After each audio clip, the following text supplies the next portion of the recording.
I will be presenting my two maiden budget votes for both the Departments of Agriculture, Land Reform and Rural Development and Environment and Nature Conservation.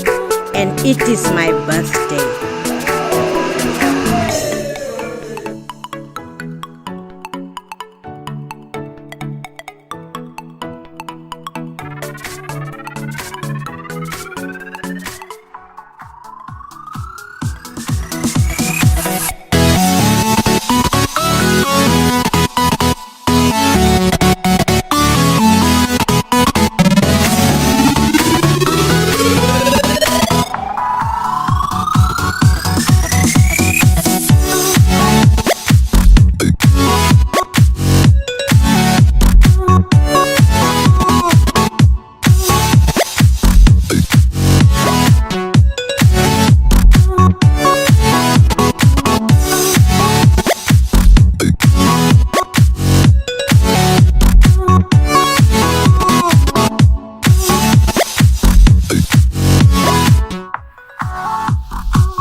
Indeed, South Africa is alive with possibilities.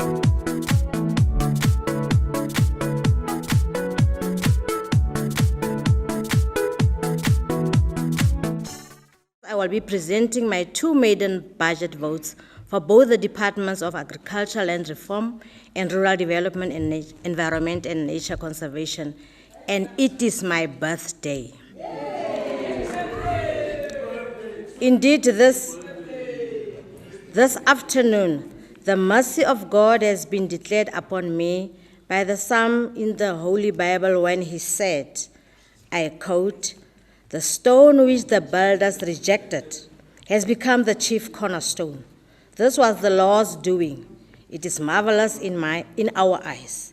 This is the day the Lord has made. We will rejoice and be glad in it," close quote.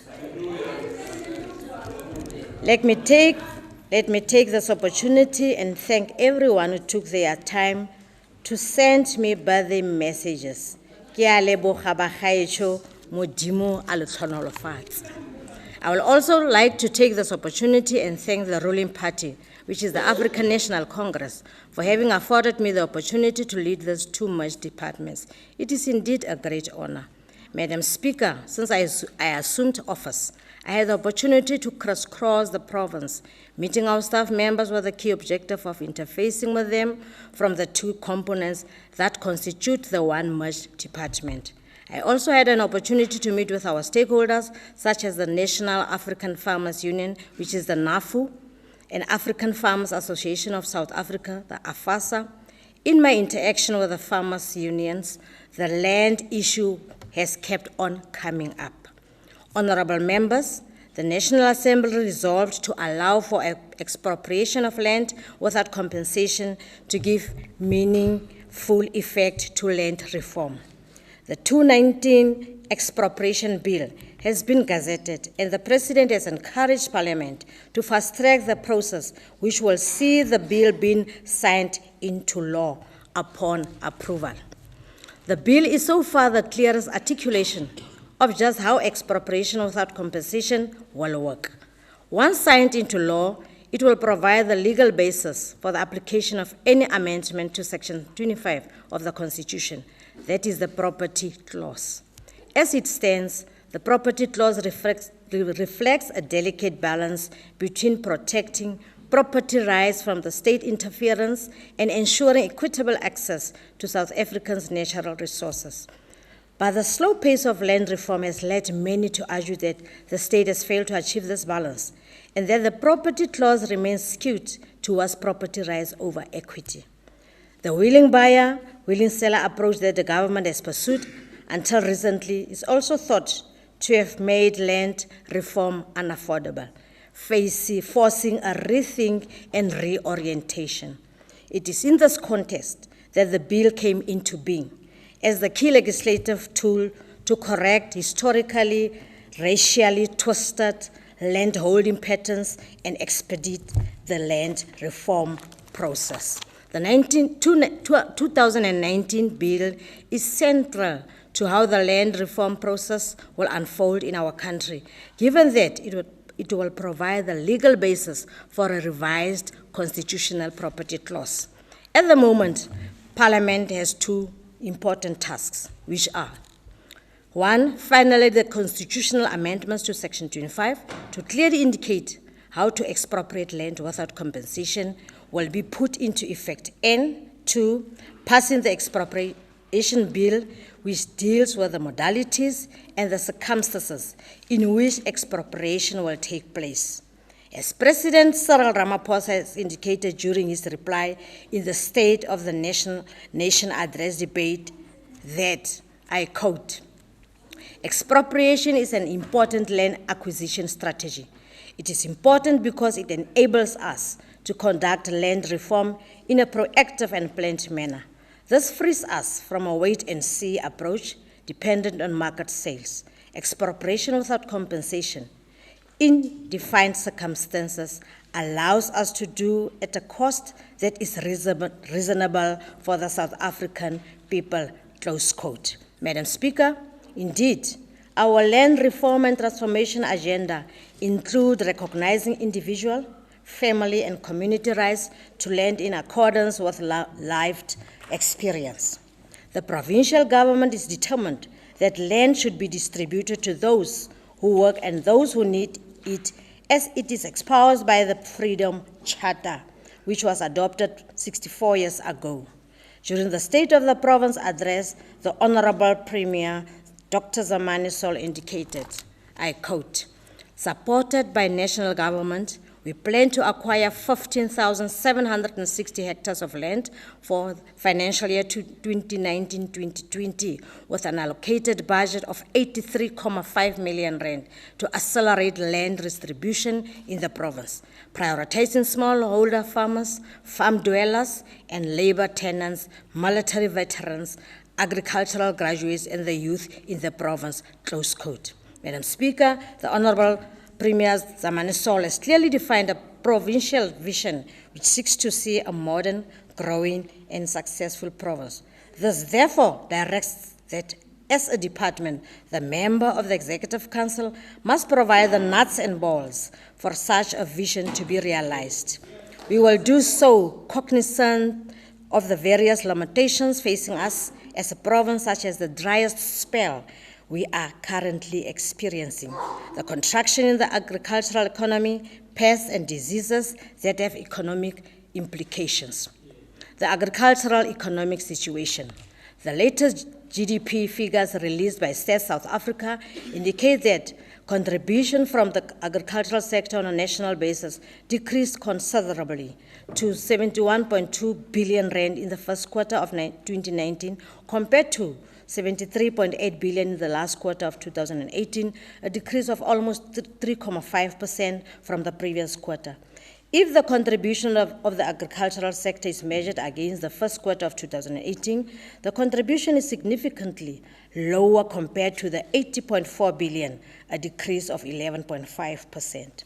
This indicates the tough conditions the agricultural sector is facing on the economic front.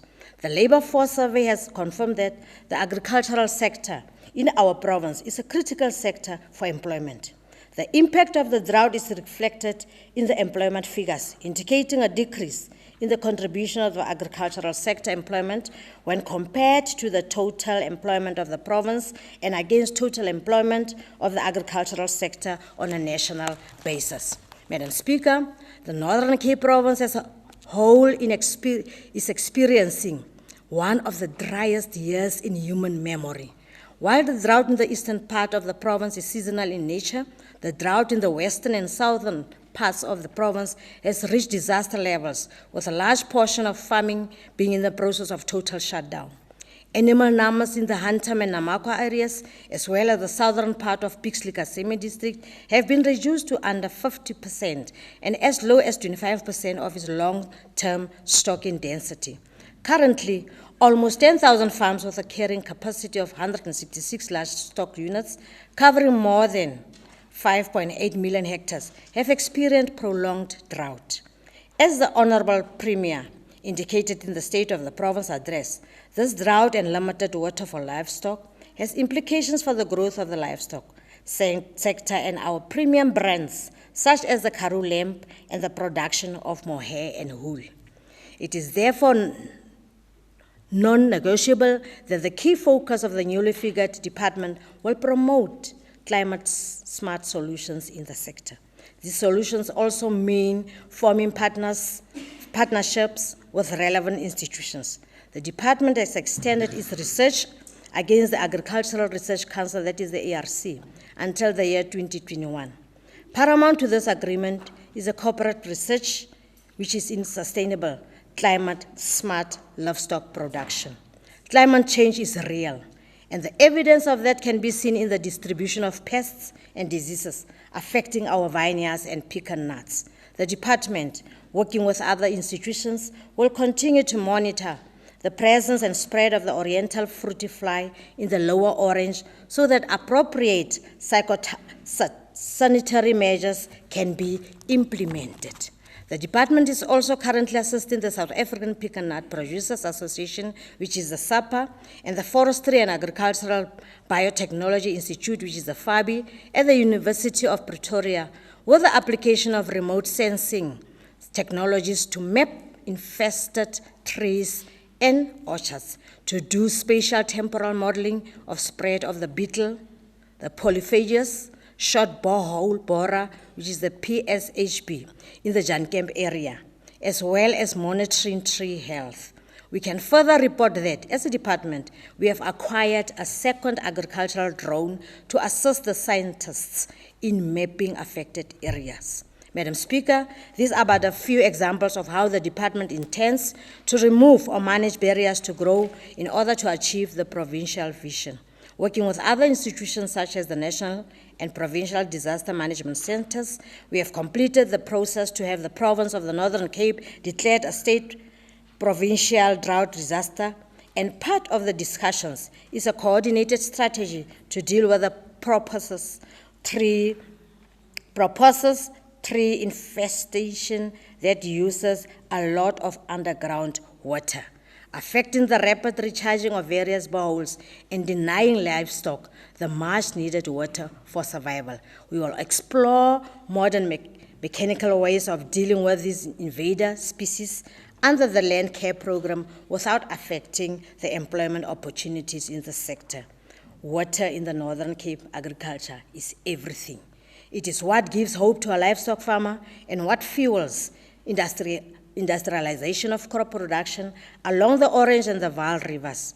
Our approach of water and water rights needs a high-level focus and a formalized relationship with the Department of Human Settlements, Water and Sanitation.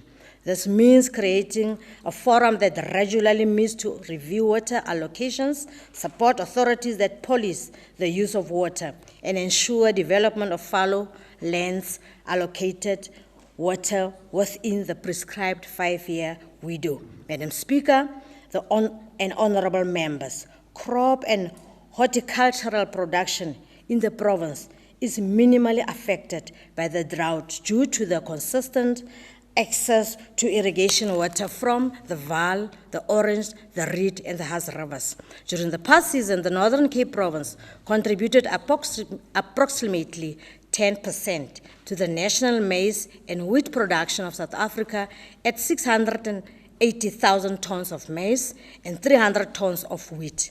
Cotton production was 11,000 tons and groundnuts 14,000 tons. Table grape production was 19.1 million cartons. Wine grape production approximately 124,000 tons, and raisin production 65,000 tons. There is a significant shift towards pecan nut production and a reduction in olive production in the province. The department has identified 5 mega investment projects which are at different stages of implementation. One of these projects, which is where the current focus is, the Namakwa irrigation development, has been submitted to the sister department of Economic Development and Tourism for inclusion in the Provincial Investment Book. The documentation for the 4 remaining projects is being finalized and will be submitted before the end of this year for inclusion in the revised investment book. Madam Speaker, these projects are massive and require multiple players in order to secure the appropriate funding and support. It is therefore prudent to do it right and have bankable business cases. The department is in collaboration with the IDC and Raisin South Africa to compile proper and appropriate documentation so that any investor will have no doubt about the attractiveness of our projects. Budget allocation for the financial year 2019-2020. The 2019-20 budget was prepared within the very tight fiscal framework. It was contextualized on the back of a technical recession, rising up unemployment and competing pressures and demands from the social sector. For the 2019-20 financial year, the department has allocated an amount of 538 million, of which 194.2 million is sourced from 4 conditional grants. The budget allocations of the department do, however, grow consistently over the MTEF period at around 6% per annum. Madam Speaker and honorable members, the allocations for the different programs in the department are as follows. Program 1, which is administration, the program has been allocated an amount of 126.8 million for the financial year 2019-2020, the current financial year. This is an increase of 5% when compared to the previous financial year. Regrettably, during the last 2 years, the department received qualified audit opinions subsequent to 2 years of unqualified audit reports.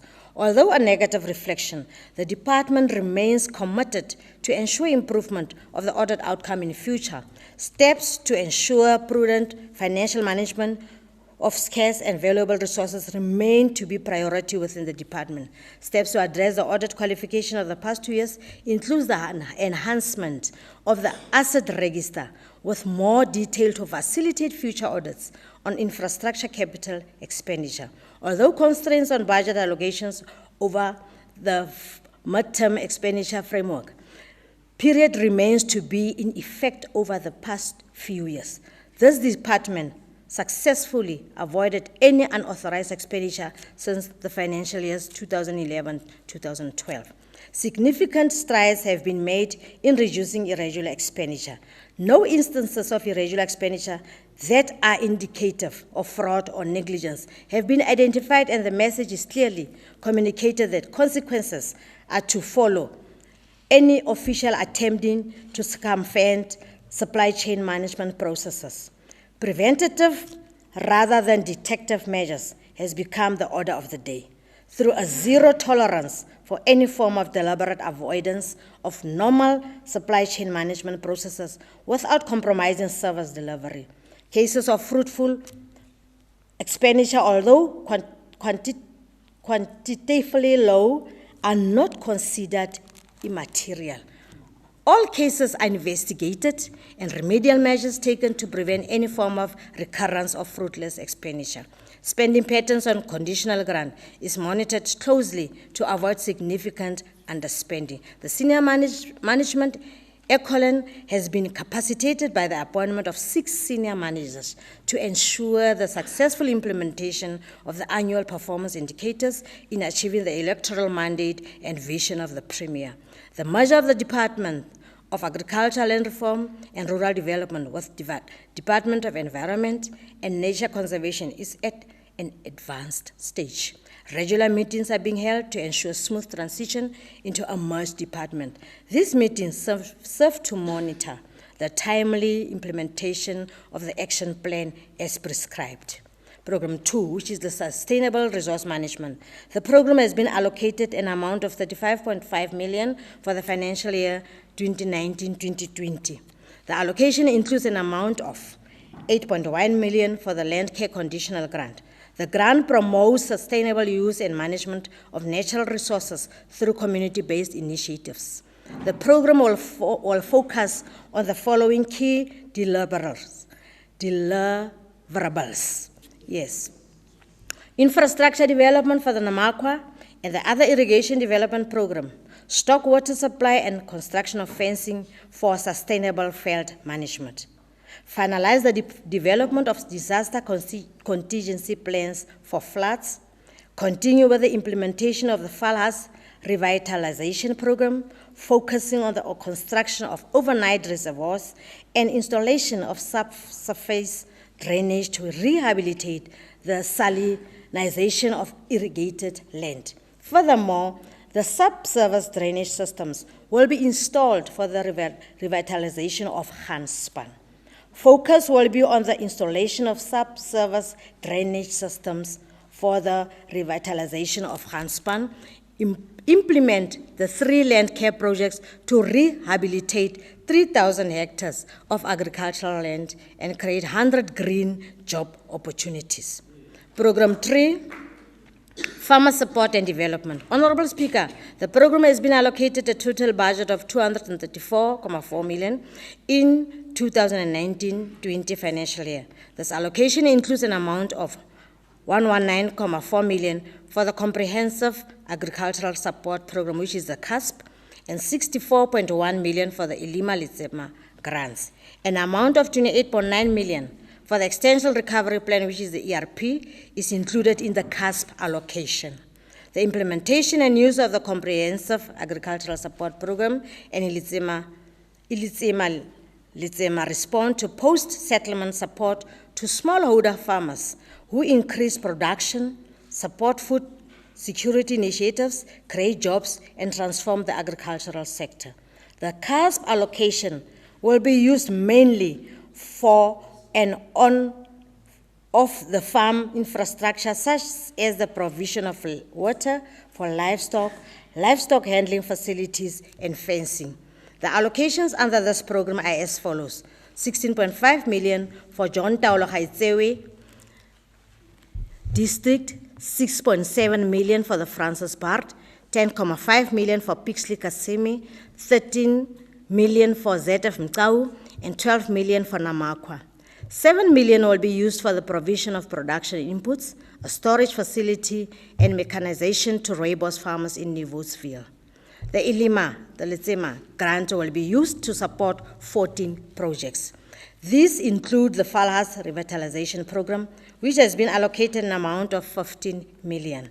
Namakwa Irrigation Development Program, the Onsepkans Irrigation Development, the Pela, and Kobup has been allocated 16 million rand. Mechanization and input support for the vineyard development in the ZF Mkau, 13.5 million, and the Fetsa Tlala Food Production Program is allocated 15.8 million. The aim of the Fetsa Tlala Food Production Program is to put 1 million hectares of fallow land under production nationally. This financial year, for the winter planting season, a total of 487 hectares were planted to wheat in Francis Bart with 277 hectares. Pixley Kasemi with 87 hectares and 127 hectares in Namakwa. The planned summer planting season for the 3 districts are as follows: Francis Bart 544 hectares, Pixley Kasemi 83 hectares, and Namakwa 158 hectares. The 28.9 million allocated to the Extension Recovery Plan address 5 pillars, which are visibly and accountably: image and professionalism, recruitment, reskilling, and reorientation and provision of ICT equipment. Food security. The department will continue to promote the establishment of household food gardens and backyard poultry farming for own food production. This initiative intends to improve household nutrition and generate income. This financial year, a total of 2,908 food insecure households identified through the Balelapa Household Survey will be supported with garden and poultry starter packs. In Francis Bart, 649 households are targeted. 659 in John Taolo Gaetsewe, 491 in Namakwa, 506 in Pixley Kasemi, and 603 in ZF Mkau. The department is collaborating with the Departments of Social Development, Education and Health, and the National Development Agency, which is the NDA, in implementing food security initiatives through the Integrated Food Security and Nutrition Program, which is the S&P, training and capacity building. Training and capacity building is aimed at empowering smallholder farmers, including women and youth. An amount of 3 million is budgeted for 1,400 farmers to be trained in various agricultural production programs. Departmental officials, Griqualand West Cooperative, which is the Geviaka, the Agricultural Research Council, the ARC, as well as Grootfontein Agricultural Development Institute, the GADI, will be implementing the training. Employment opportunities for young unemployed agricultural graduates. The program targets the youth for increased economic participation through employment and entrepreneurship opportunities. One of the objectives of the program is to bridge the gap of aging producers and reduce unemployment and poverty among the youth. 80 unemployment graduates are targeted, and to date, 65 have been employed at commercial agricultural enterprises in the districts of the province.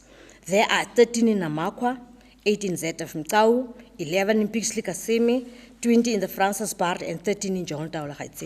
The program is funded through the Extension Recovery Plan, where 7 million rand has been allocated. Women in agriculture and rural development. The department continues to support women in agriculture and rural development to address the issue of poverty and food security through the Female Entrepreneur Awards. The program seeks to acknowledge the role of women in the agricultural sector. 130 female farmers will be supported through the grant funding during this financial year. Program 4, which is the veterinary services. The program has been allocated an amount of 55.5 million for the financial year 2019-20 to provide veterinary services to clients in order to ensure healthy animals, safe animal products, and welfare of the people in South Africa. This program has a 6% increase in the budget allocation when compared to the previous financial year and has a consistent growing allocation in the midterm expenditure framework period. The program will focus on the following key deliverables.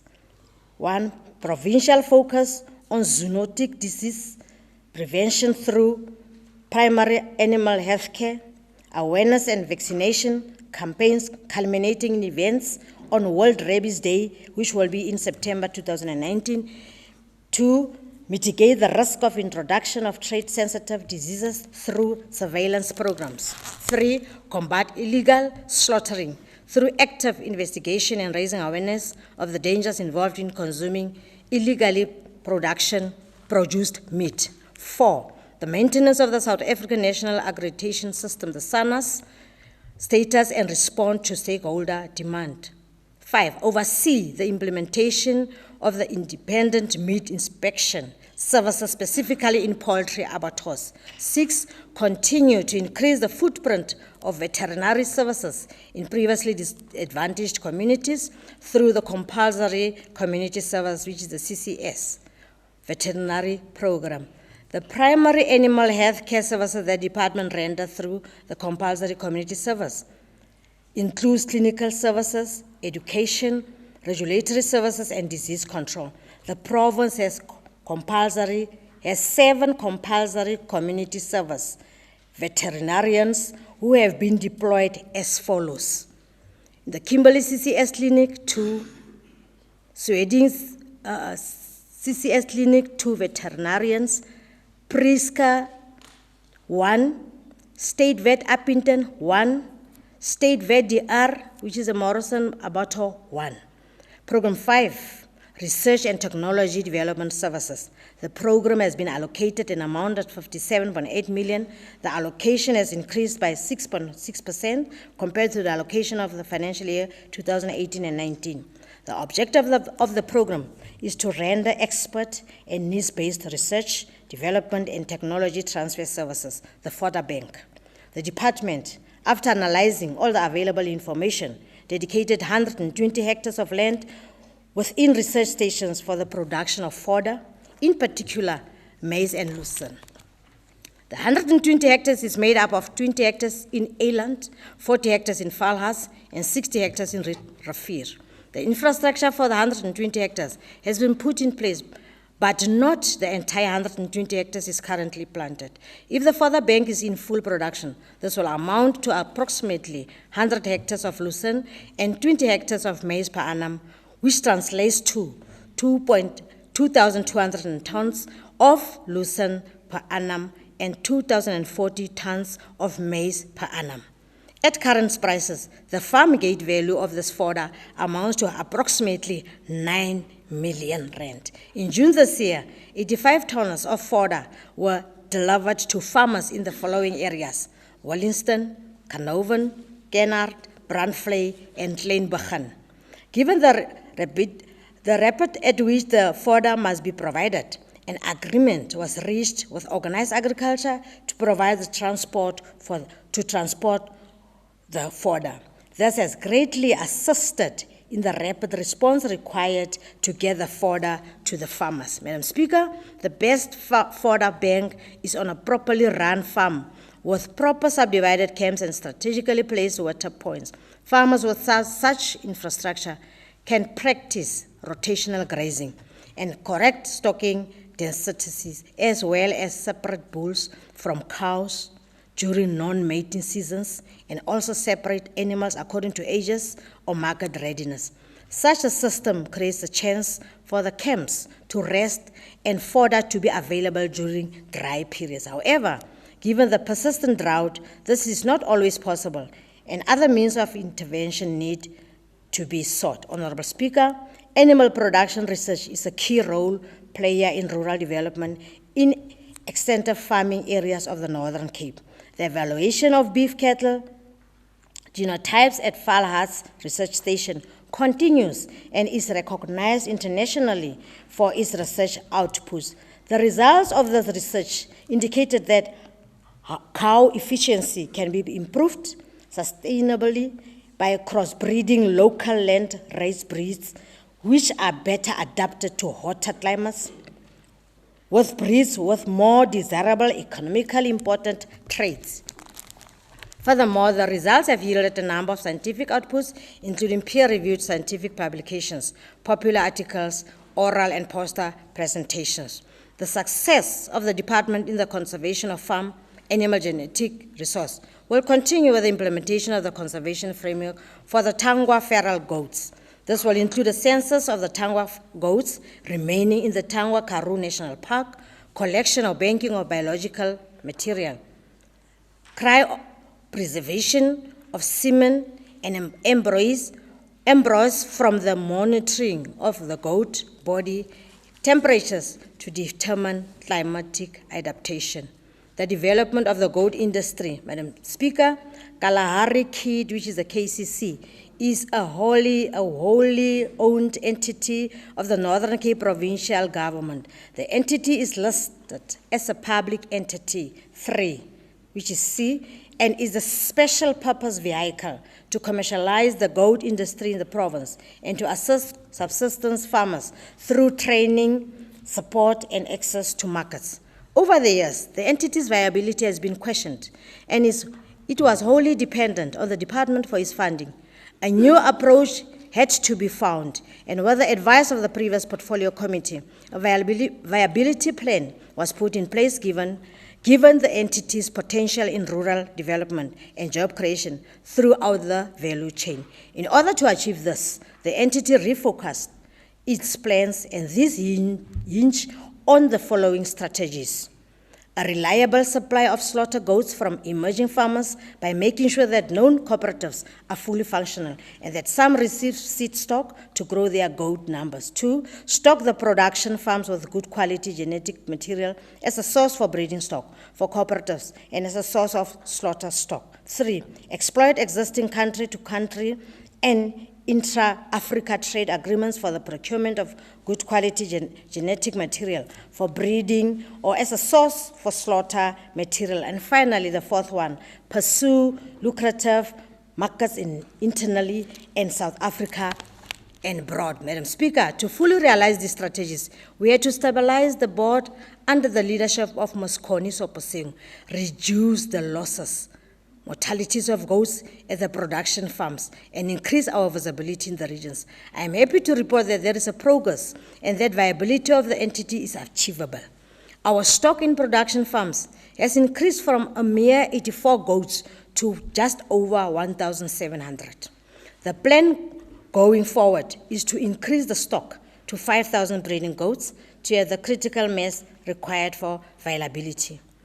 Various infrastructure improvements are planned on the production farms so that the Kalahari kit can import goats under its own name, and this will unlock the intra-Africa or the SADC trade agreements where there are no restrictions.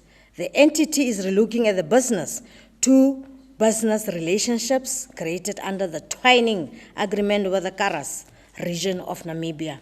We are hopeful that once these relationships are clearly defined and reduced to mutually beneficial contracts, an increase in trade under the twining agreement will sustainably increase.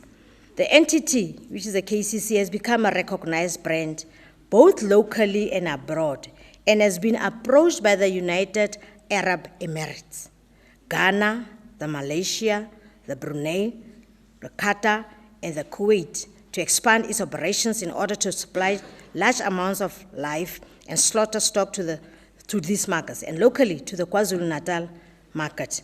We have received inquiries from provinces in South Africa such as Limpopo and the Eastern Cape, and countries in Africa like Nigeria, Democratic Republic of Congo, Botswana, and Swaziland for assistance in their goat breeding.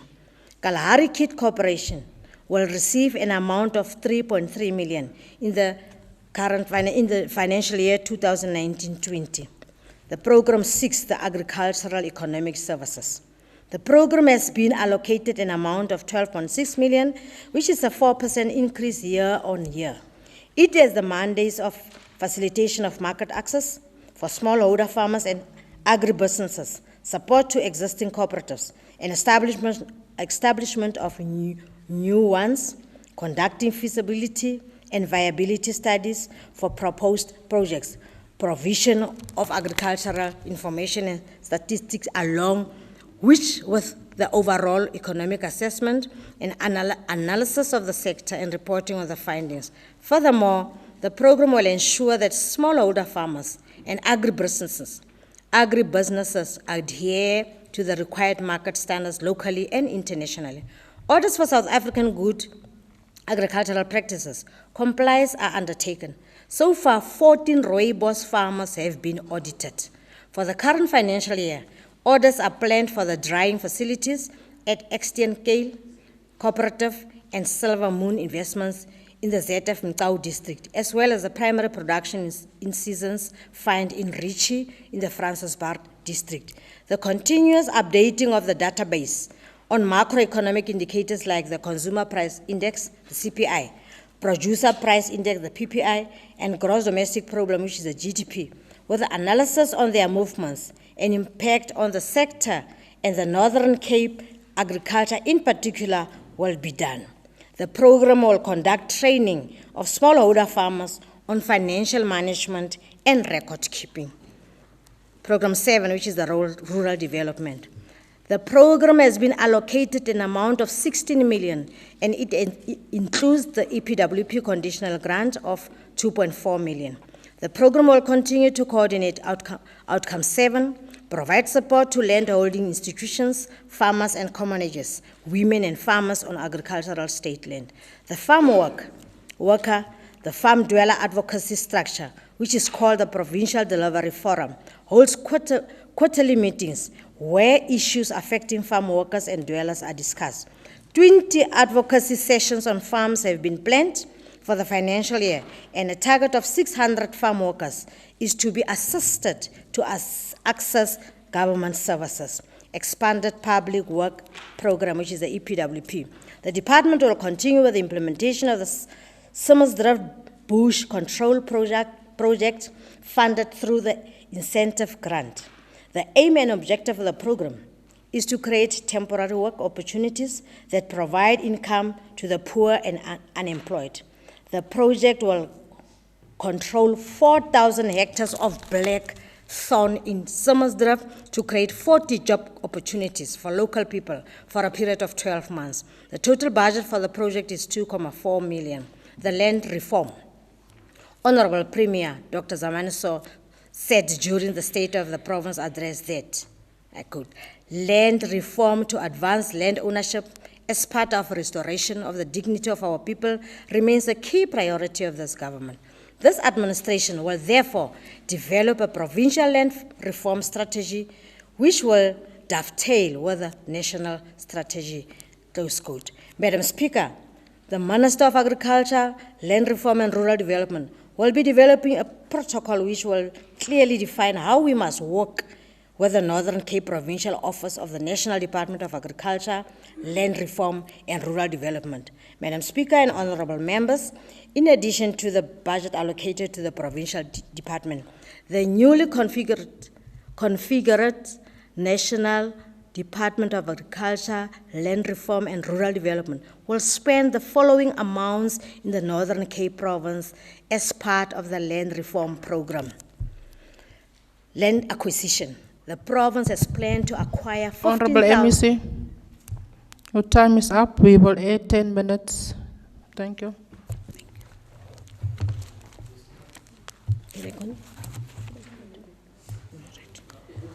Noted. Diabonga, Speaker. Land acquisition. The province has planned to acquire 15,760 hectares of land for the financial year 2019-20,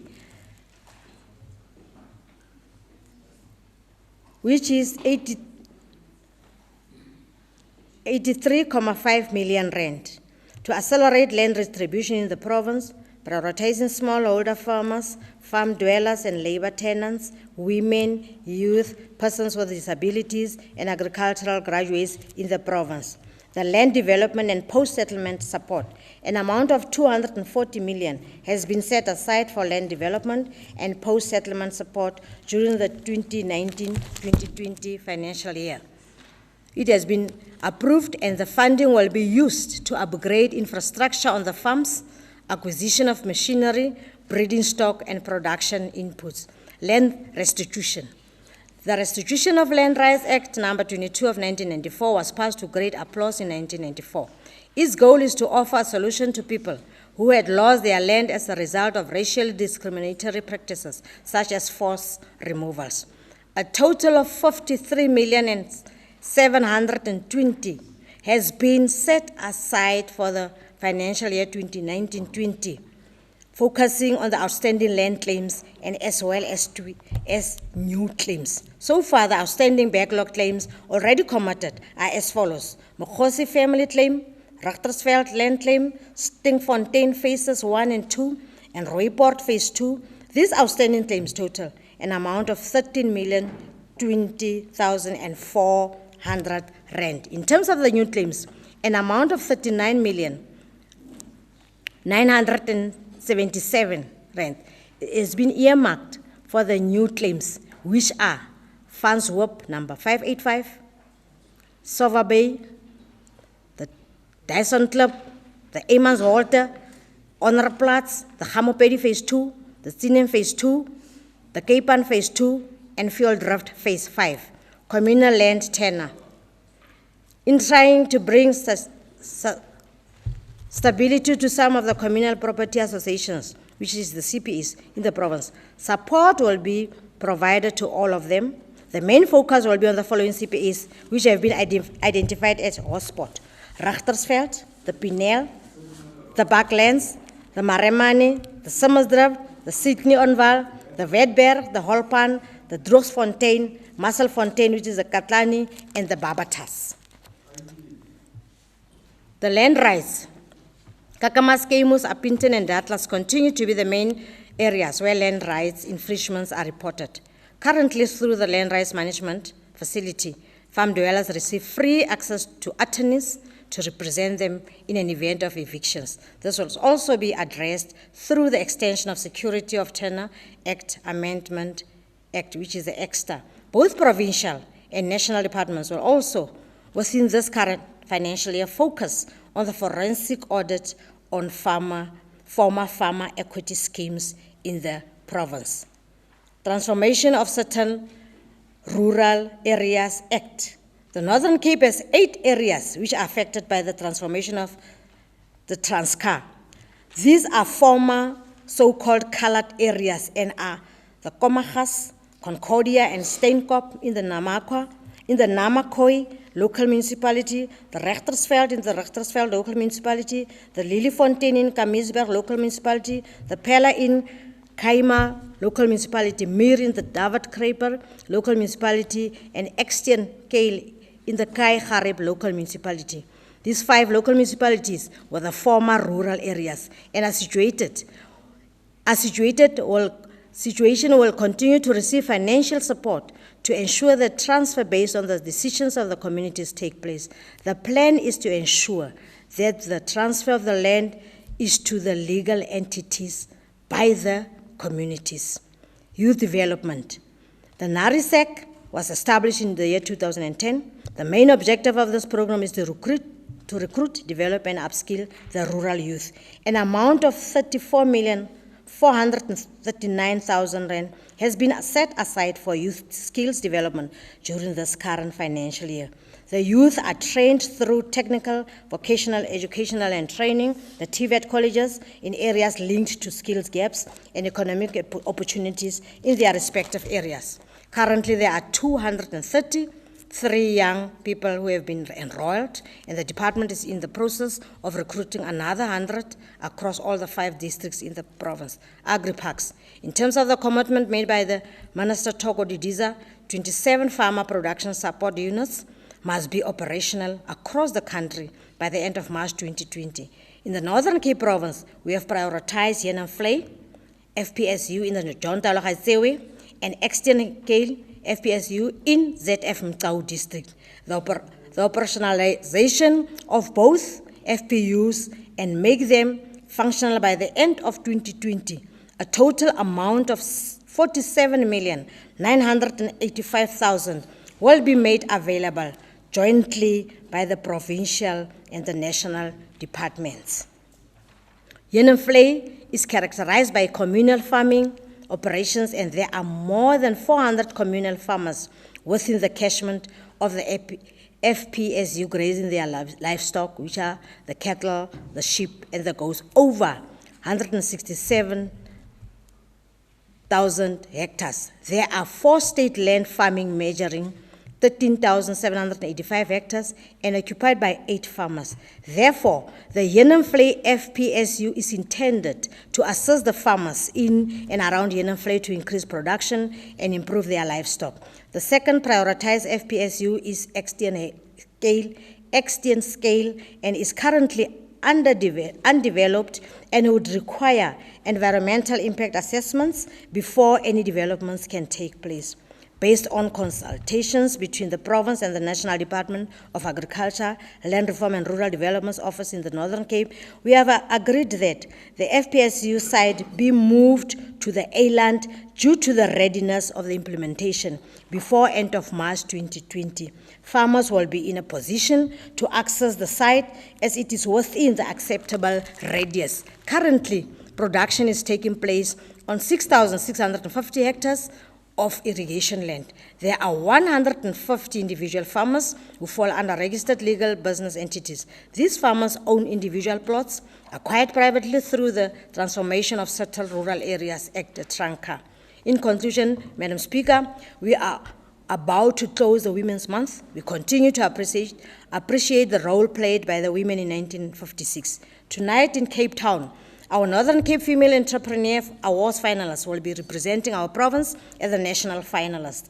This financial year, 29 female farmers participated provincially in the competition in various categories where they won prizes. The provincial winner is the best in the best subsistence category, female worker, as well as the top entrepreneur commercial categories, will be representing the province at the national event, which will take place today in the Western Cape province. They will be led by our provincial overall winner, who is 20-year-old Masidi Shoparagi, who hails from a small northern Cape town of Warrenton, Khomukabeke. Matsidisho life story is an indication that indeed South Africa is alive with possibilities. She started farming at the age of 18 in 2014 after receiving a loan from her parents to start as a smallhold farm. Having received training in cattle management, animal husbandry, and crop production, Matsidisho started off with 1 bull and later acquired 3 cows, and they reproduced, they multiplied. She then bought 3 goats, which also later multiplied. She feeds and vaccinates the livestock. She indicated that with the prize money she won, she will improve the crop, but more cattle, goats, and start sheep breeding. Madam Speaker, Matsidisho's story is a clear indication that since the dawn of democracy, women have started to break through glass ceilings in the corporate world, especially in previously male-dominated fields such as farming, manufacturing, finance, science, engineering, technology, ICT, related fields, mining, and construction. We wish our women finalists all of the best in Cape Town. Lastly, let me take this opportunity to thank my family for their understanding and support, because they know that this cause is for the betterment of the people and the organization that I served and continue to serve selflessly. Allow me to express appreciation to the head of department, Mr. Foliun Mutibi, and the team he leads for their dedication and effort. Let me also take my dedication team in the ministry, led by head of ministry, Kabelo Mohibidu, for their hard work and commitment. Madam Speaker, I hereby table the 2019-20 budget for the Department of Agriculture, Land Reform and Rural Development for the consideration of this House. I thank you. Ke a leboga.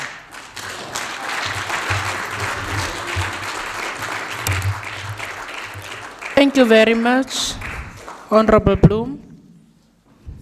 You may take your seat. Thank you very much.